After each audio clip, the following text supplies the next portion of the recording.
ആദ്യം തന്നെ നമ്മുടെ ഉണ്ടംപൊരിക്ക് വേണ്ടിയത് പഴം ഇച്ചിരി പഴുത്തു പോയാൽ നമുക്ക് ചെയ്യാൻ പറ്റിയൊരു സ്നാക്കാണ് ഉണ്ടംപൊരി.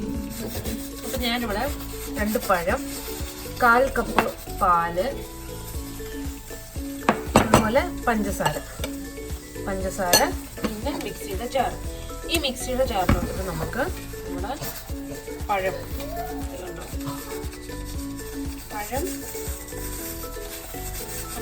നന്നായിട്ട് പഴുത്തു പോയി.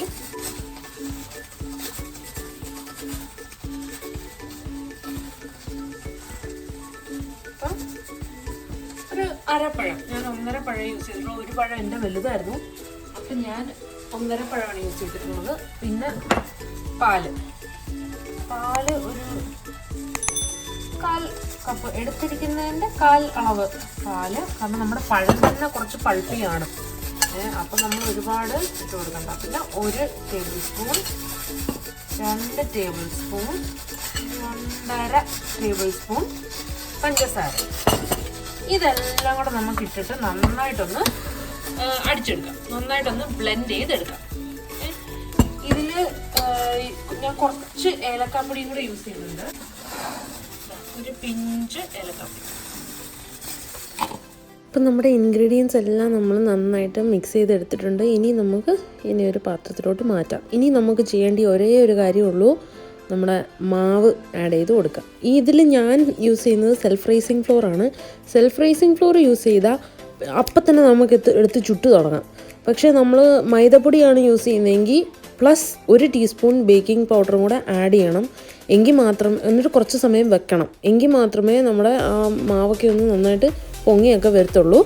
അപ്പോൾ മൈദയാണ് നിങ്ങൾ യൂസ് ചെയ്യുന്നതെങ്കിൽ ഒരു ടീസ്പൂൺ ബേക്കിംഗ് പൗഡറും കൂടെ ആഡ് ചെയ്ത് കൊടുക്കുക. സെയിം നമ്മുടെ കേക്കൊക്കെ പോലെ ആഡ് ചെയ്ത് കൊടുക്കുക.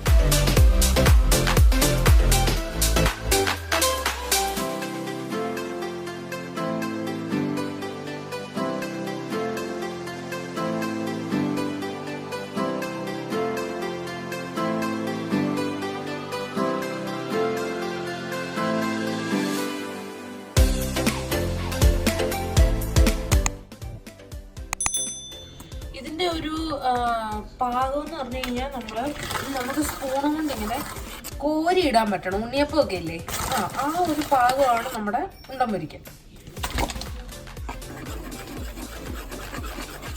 നന്നായിട്ട് കുറച്ച് മാവ് ഇട്ട് കൊടുത്ത് നോക്കണം കേട്ടോ, എത്രത്തോളം മാവ് ആവശ്യമുണ്ട് എന്നുള്ളത്.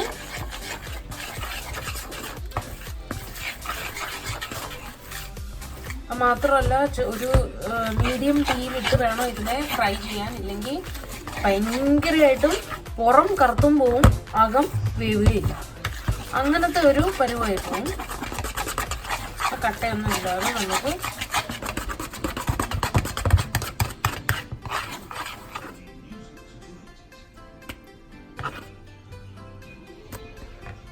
ഇപ്പം ഇത് കണ്ടോ, ഇങ്ങനത്തെ ഒരു കൺസിസ്റ്റൻസി ആയി. ഇതല്ല, ഇനി നമുക്ക് മാവ് ആഡ് ചെയ്യണം. ഇനി 1 സ്പൂൺ ആഡ് ചെയ്ത് നോക്കാം.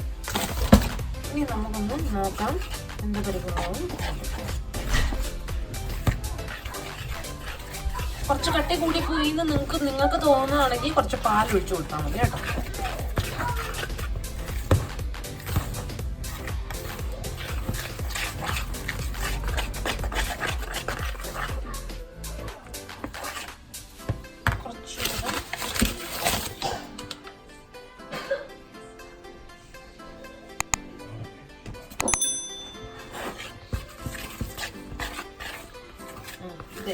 ഏകദേശം ഈ ഒരു കൺസിസ്റ്റൻസി വരണം.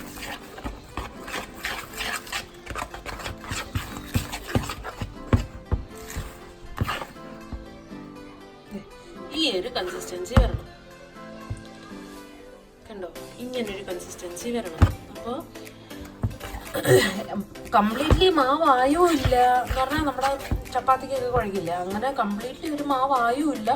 എന്നാൽ അത്യാവശ്യം നമുക്ക് ഇപ്പം നമ്മളിച്ച് വെള്ളം നനച്ചിട്ട് കൈ കൊണ്ടൊക്കെ ആണെങ്കിലും നമുക്ക് ഉരുട്ടി ഇടാൻ പറ്റും. ആ ഒരു പാകമാണ് ഞാനീ പറഞ്ഞത്. ഇങ്ങനെ ഒരു പാകത്തിൽ വരണം. നമുക്ക് ഇങ്ങനെ മിക്സ് ചെയ്യാൻ ഇച്ചിരി ബുദ്ധിമുട്ടും വരും, അതുപോലെ ഇങ്ങനെ വലിഞ്ഞു വരും. എന്നാൽ ഒരുപാട് വെള്ളവുമല്ല, അങ്ങനത്തെ ഒരു കൺസിസ്റ്റൻസി വേണം. ബേക്കിംഗ് സോഡ ഇട്ടാണ് ഇളക്കിയിട്ടുള്ളത് എന്നുണ്ടെങ്കിൽ കുറച്ച് നേരം വെക്കണം. ഒരു അര മണിക്കൂർ, ഒരു 20 to 30 minutes വെക്കുക. വെച്ചതിന് ശേഷം വറക്കാൻ തുടങ്ങിയാൽ മതി. കാരണം ബേക്കിംഗ് പൗഡർ സോഡയൊക്കെ ജസ്റ്റ് ഒന്ന് പൊങ്ങിയൊക്കെ വരണ്ടേ. ഇപ്പം നമ്മൾ പാൻ എടുത്ത് എണ്ണ ചൂടാക്കാനായിട്ട് വെക്കുകയാണ്. അപ്പോൾ പാൻ എടുക്കുമ്പോൾ പ്രത്യേകം ശ്രദ്ധിക്കുക, കുഴിഞ്ഞ പാനാണ് ഏറ്റവും നല്ലത് കേട്ടോ. അപ്പോൾ കാരണം നമ്മുടെ ഉണ്ടംപൊരി ഇച്ചിരി മുങ്ങിയൊക്കെ കിടക്കണം. അപ്പം പിന്നെ ഒരു 1/4 ഭാഗം എണ്ണയും വേണം, എടുക്കുന്ന പാനിൻ്റെ 1/4 ഭാഗം.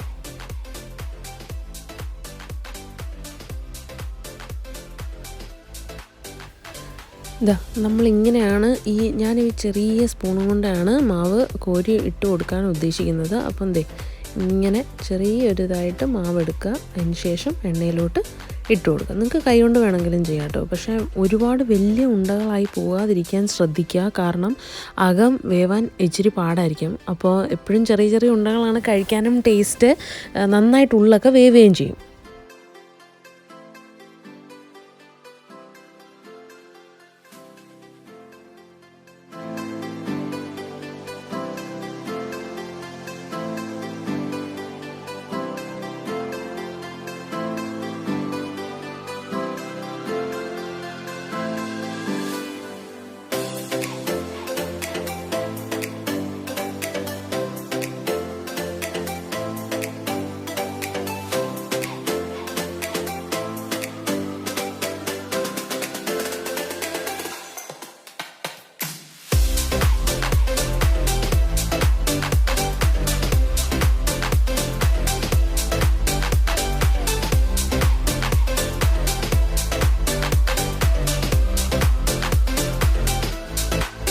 അപ്പോൾ ഈ ഒരു സ്റ്റേജ് ആകുമ്പോൾ തന്നെ നമ്മുടെ പഴമൊക്കെ കുറച്ച് ആവശ്യത്തിനൊന്ന് മൂത്ത് വരുമ്പോഴത്തേക്ക് തന്നെ നമ്മുടെ ആ ഒരു പഴത്തിൻ്റെയും ഒക്കെ ഒന്ന് മണം നല്ല അടിപൊളിയായിട്ട് നമുക്ക് ഫീൽ ചെയ്യാൻ പറ്റും കേട്ടോ, സൂപ്പറായിട്ട്.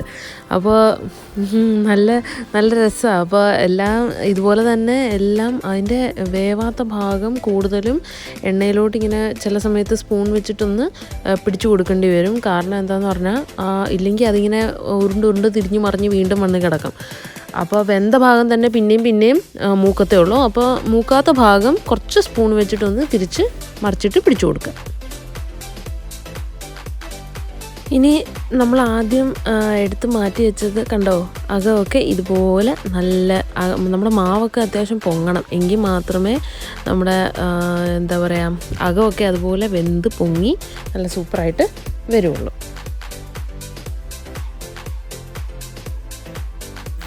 പിന്നെ നിങ്ങളുടെ കയ്യിൽ ഇപ്പോൾ ചെറിയൊരു കടായി പോലത്തെ പാത്രം ആണെങ്കിലും നമുക്കിത് ചെയ്തെടുക്കാൻ പറ്റും. അല്ലാതെ ഒരുപാട് ഇപ്പോൾ ചീനിച്ചട്ടി ആണെങ്കിലും നമുക്ക് ചെയ്തെടുക്കാൻ പറ്റും. എങ്ങനത്തെ ചീനിച്ചട്ടിയൊക്കെ ആണെങ്കിൽ അത് തന്നെ വിട്ടു പോകുന്നോളും. പക്ഷേ കാസ്റ്റ് അയണിൻ്റെ പാത്രമൊക്കെ ആണെങ്കിൽ നമ്മൾ കുറച്ച് അതിനെ ഒന്ന് ഇളക്കി കൊടുക്കേണ്ടി വരും മാവിട്ടതിന് ശേഷം. അപ്പം ഞാൻ നിങ്ങളെ ജസ്റ്റ് ഒന്ന് കാണിക്കാൻ വേണ്ടിയിട്ടാണ് രണ്ടിനകത്തും ഒന്ന് ഇട്ട് കാണിച്ചത്. അപ്പോൾ അത് തന്നെ ഇളകി വന്നോളും, അടുക്കി പിടിക്കില്ല. പക്ഷേ കാസ്റ്റ് അയണിൻ്റെ ഒക്കെ പാത്രം ആണെങ്കിൽ ജസ്റ്റ് ഒന്ന് അടുക്കി പിടിക്കാൻ സാധ്യത ഉണ്ട്. അപ്പോൾ പ്രത്യേകം ശ്രദ്ധിക്കുക. അപ്പം നമ്മുടെ ചായയുടെ കൂടെ കഴിക്കാനുള്ള ഉണ്ടംപൊരി റെഡി ആയിട്ടുണ്ട്. എല്ലാവരും വേഗം പോയി ഒന്ന് ട്രൈ ചെയ്ത് നോക്കണം കേട്ടോ. അപ്പോൾ അടുത്ത എപ്പിസോഡിൽ കാണുന്നവരെ സൈനിങ് ഓഫ്, ലിൻഡ.